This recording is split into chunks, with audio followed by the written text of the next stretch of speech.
I'm a little bit of a miscreant. I'm a little bit of a mischief chaos god. Okay, I already like this guy. Might say. I like to bring people around me that would naturally cause drama. I feel you though. Simply because I'll be bored sometimes. So yeah, exactly. What I decided to do was invite 3 of my friends from my youth. And in my youth, I was a little bit of a gangbanger. What a fucking way to say that. In my youth, I was a little bit of a gangbanger. Could you imagine if Eric July had this kind of energy? Like, there'd be nothing I could say to that dude. Like, Eric July is like, well, it may be that what it is that when I was inside of my youth, that in the time that when I was young, that it's possible maybe I had been involved in some illicit activities of which I do not speak of any longer. Like, this guy's like, I used to be a little bit of a gangbanger. Like, that's fucking hilarious. That's what the kids call me back in the day. Now, I may not look it now, but back in the day, I used to be doing things that got me my convicted felon charges, because I am a convicted felon. So that's the fun part about me. And I invited 4 other friends. I'm a convicted felon. That's the fun part about me. This guy is really cool, and I would definitely hang out with him. Who were in turn.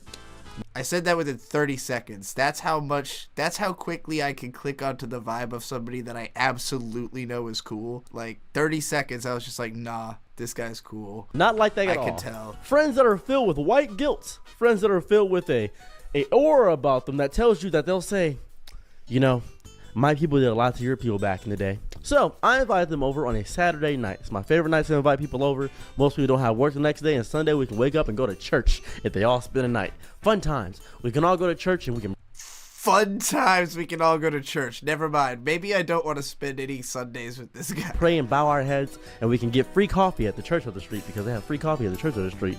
Just get the free coffee and leave. Did you know they have free coffee at the church up the street from me? I didn't know that. I figured that out last week. I also found this out because of like a coworker of Bird's, like, years ago, not at his current job, previous job, getting baptized. He was like, you know, they have free coffee at church and like snacks. I was like, what the fuck? Now, of course, obviously they're expecting you to put money in a basket. I didn't fucking do that shit. That was amazing. So I decided to go ahead and invite my friends over.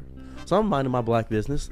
Dude, the 3 hood friends come over. He's like, what's going on, cuz? We do our handshake, our commemorative handshake. Every black person has a handshake. If you don't have a handshake with your fellow black person, I need you to make one right now. Figure it out, because you'll figure it out. Naturally, it'll come to you inside of your mind. If you could lock eyes with another black person, you immediately make a handshake. It's how we operate as human beings.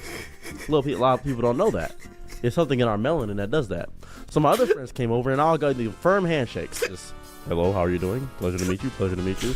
Now, this may seem like a bit of a phenomenon, but all 4 of my friends that came over were all non-binary. All of them. Some of them were AMAB or AFAB, but they were all theys.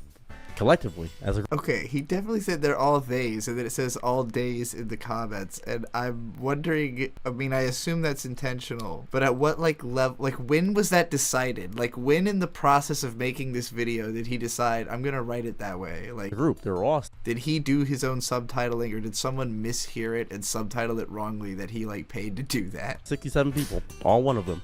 Now... Or an AI. They come over. And my hood friends come over and say, oh, what's going on? Hey, guys, what's going on? Now, immediately tension arises in the room, because one of my hood friends notices that one of the AMABs has their nails painted. You know what AMAB is? Assigned male at birth. Who assigned that? Probably God. Maybe a doctor. But that was changed later. So. Probably God. Maybe a doctor. But that was changed later. Okay. My hood friend, he says, hey, cuz. Are your nails green? You gay or something? Now, this was the first arising of conflict within the entire night. I knew the night was going to be entertaining for me because I invited everybody over. I knew the night was going to be entertaining for me because I invited everybody over. And then they had said, well, I just like to express my femininity because I'm both masculine and feminine. And my friend looked at him and said, cool. I'm imagining who would I want to, like, if I knew that I was going to somehow end up making not even like a content, but like a situation like what he's describing here that involved this person, who else would have to be there? Riley obviously would have to be in the same room with this guy. I would be so entertained to see the results of that. I'm already thinking about it happening. You know, I'm just like imagining it like, oh man, it would be so much fun to have this dude and Riley in the same room. Landon, that we all go to Walmart and just start fucking with people. It would be fucking incredible. That was the entire. I don't think this is a fake scenario. This sounds real to me. It sounds like something this man would actually have done. Interaction. You would assume a fracas would break out, something of that variety, but nope. It was explained correctly, and my non-binary friend, they immediately just said, "Okay, that's fine." So the night's going through, we're all talking, we're having conversation, we're all just interacting with each other, watching YouTube videos, we're sharing each other's music on Spotify.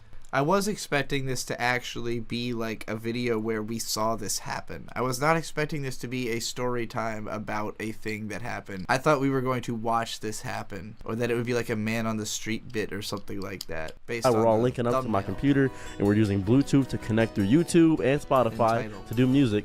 And everything gets down one dime, and they start getting a little drunk. They get a little tipsy, they drinking a little bit. Everybody starts fucking. My non-binary friends, the AFAB, got close to one of the black guys and said, "I am so sorry for." Oh God! Now I do hope this is a fake scenario. For what my people did to your people. Now I want to point this out. These were niggas. They didn't know what that meant. So immediately. He stood up and said, "What people? What you do?" What you do? What was going on? No. My friend said, "Oh, I mean people." That's the moment where you just should have said, "Never mind." You should have just said, "Never mind." And my friend said, "Oh, what?" If you ever find yourself in this scenario, first of all, don't. Second of all, never mind. Y'all did something recently? Y'all did something recently. Almost all the time, actually, but... He said, "No, not recently." What do you mean? "But in the past, we hurt your people." No, it's still going on. And my nigga friend looked them dead in the eyes and said, "Man, stop bringing up old shit, little nigga." And slapped them 2 times on the chest. Boop, boop. Keep it pushing. I don't know what you on about. Keep bringing up some weird shit.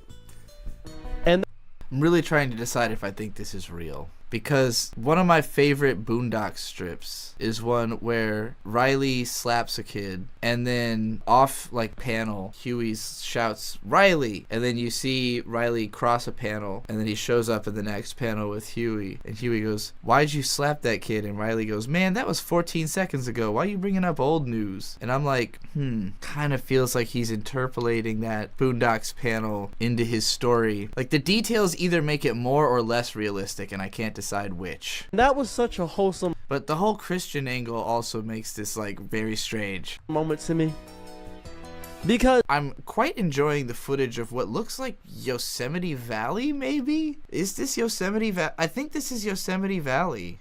if you ask niggas nowadays, yeah, that's Yosemite Falls. Me and Bird like hiked halfway up this. Yes, they have a natural disdain for white people, just naturally, just in their soul. But if you bring it up unprompted, drunk, they're not gonna know what you're talking about. They have no idea. They don't care about white guilt. Most black people that are from the hood do not. You are not the voice of like every hood black guy also. So like I get he's trying to be funny, like he's trying to do like a stand-up kind of presentation, but I feel like he's leaning into a lot of things that people don't like about stand-up. Care about white guilt at all. They don't care about your He's not as funny as Manny Muskets. hate of yourself. They don't care that you think you were born into evil. They don't care about none of that. You know what they care about? They care about living, existing, and fucking. Essentially, that's what they care about. Those are the things that they enjoy the most. So I feel like he's really losing steam. my friend said, "Oh, what? Okay. Well, I just assumed that," and immediately my hood friend stopped them and said, "So you assuming too much?" True. Listen here, little nigga bitch. I'm gonna tell you something very important.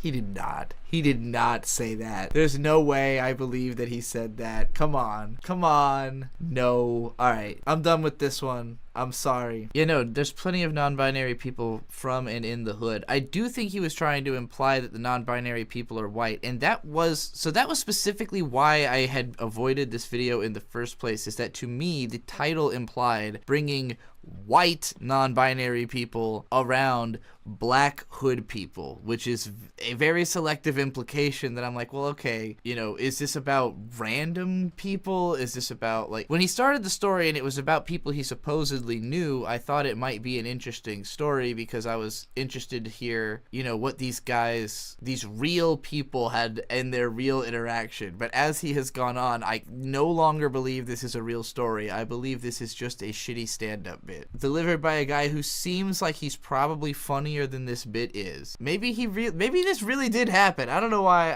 I'm not gonna assume it didn't. I'm just saying the approach makes it feel fake. Just the whole way he's presenting, like guys from the hood as if like his 4 friends are representative of every hood guy in America is like a bit much. Watching that made me want to watch Manny Muskets because he does racial comedy. It's edgy, but it's really funny without having to be like a weird fake story framing device to try to tell like some kind of I don't know, moralistic undercurrent or whatever he was going for.